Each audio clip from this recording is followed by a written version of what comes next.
Hello everyone, Mr. Santos here once again. Today, let's learn how to export your project so it's ready for our 3D printer. Your finished project is right here, and this is the name of your part. You can right-click and rename it if you want.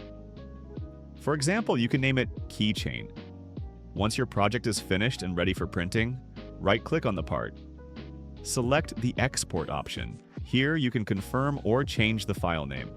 Make sure the file format is set to STL. There are other options available, but for now, we will work only with STL, which is the correct format for 3D printing.